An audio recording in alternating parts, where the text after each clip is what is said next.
Okay, this is fiction. I just want to say this is fiction, 100% fiction. This is fiction. Is a excerpt from a story called Yes to the Dress, which is about a middle-aged butch lesbian doing some kinky shit with her girlfriend and her old wedding dress. There are content notes here for references to homophobia, misogyny, compulsory heterosexuality, and a past abusive relationship. Friday. I stood before the mirror. In her again. Funny to be wearing this on my body, which is not the body that wore it first. My breasts larger and longer than when I was 17. Oh, yeah, just 17. So we needed parental consent. Well, that was not a problem. No Gretna Green for us. My mum and dad almost bit his hand off. It was locked in then, as far as they were concerned. Their concerning daughter, normal, cured, back on solids. And my middle, thicker, but with more muscle to it. You couldn't just dig your fingers into all of me like dough. Not now. My legs strong and hairy under the shiny white mushrooming skirts. Your legs aren't supposed to figure in a dress like this, are they? You're just supposed to decorously about the place, aren't you? In a dress like this. I don't know what happened to the veil. I remember little plastic flowers and pearls and the comb of it. Digging in. I'd really dig in now, of course, will fall out with my hair being considerably not a fucking Rachel, which really, when all is said and done, is the main thing. I had shimmied myself in through the white, billowing froth. I had lifted each tit and put them neatly in their cups, disguising myself as the proper woman, the good little bride. Not very convincing. Looking at myself in the mirror, my breath short in my throat and that heavy, knuckly arousal deep in my belly. One rainy summer holiday in my nana's caravan, idly reading one of her charity shop sagas, and there was this bit where the rich bitch horsewhips her maid for walking in on her and the groom. I can pin it down there. That was the first time I felt it. I didn't know what to do.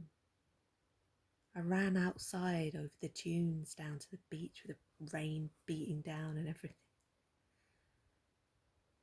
I felt hot and silly. I ran back. Back and forth at times, a funny thing, eh? The way you were pulled thread through needle through life. Forward, of course, but also back. You can be smothered in then, like a bucket of freezing shit flung over you without warning. It's not a simple path. It's not a linear narrative.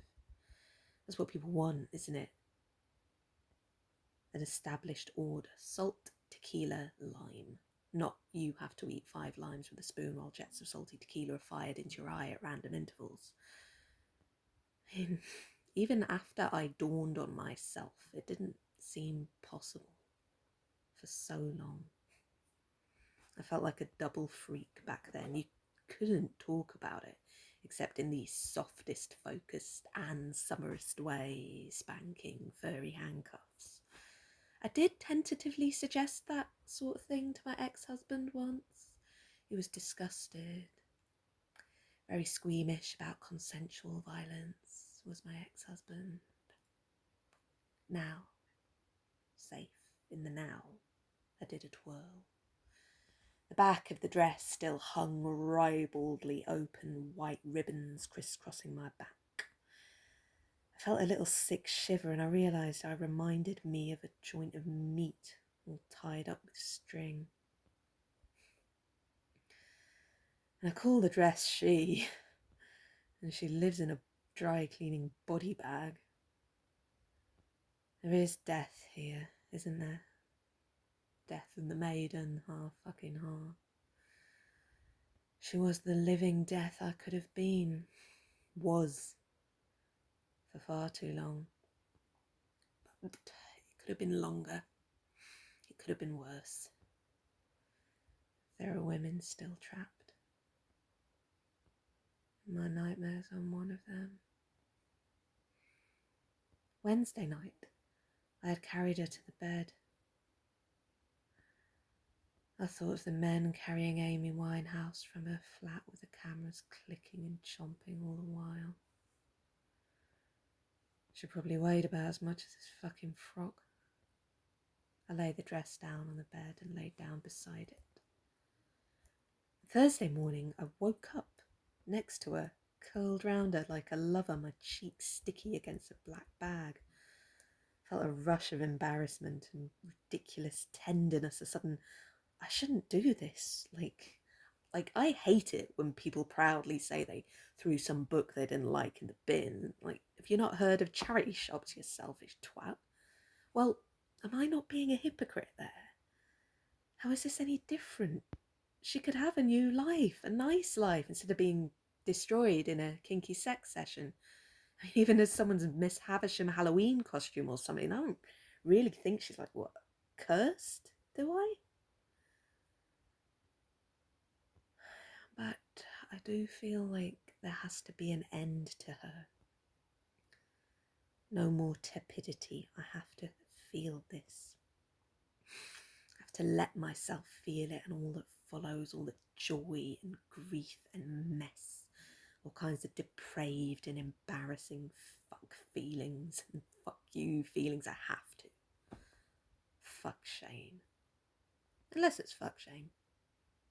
I am, wedded to extremes then. I had been extremely in the closet and then extremely out. When I got my decree absolute, I bought a bottle of pomade. That's all I could afford. This was before the days of ubiquitous Prosecco and Cava and the like. And discreetly caned it on the bus into town before getting to our one and only gay bar, where I got bought loads of pints and whiskies as befitted a big fucking dyke like me. Free as a bird, new as a butterfly. He ended up having a fivesome at someone's squat. Beautiful old townhouse with fancy ceilings. God, I was sick in the morning. The back was tricky. It was my mum doing it the first time. She was so proud, so happy. I was good and right and she loved me. Now it was my own fingers in the mirror with my neck craned back and forth. They went through and through, pulling the ribbons through the holes, strapping it to my body, reeling me in, holding me tight. I gave the bodice and skirt some final tugs. And there I was, all wrapped up, held and hugged in the old chrysalis of me. The phone pinged. Tiana, telling me she was en route. The gay bar's a chain tapas restaurant now. The squat is flats that cost $2,000 a month. They remember, butterflies. They remember being caterpillars. They've done research.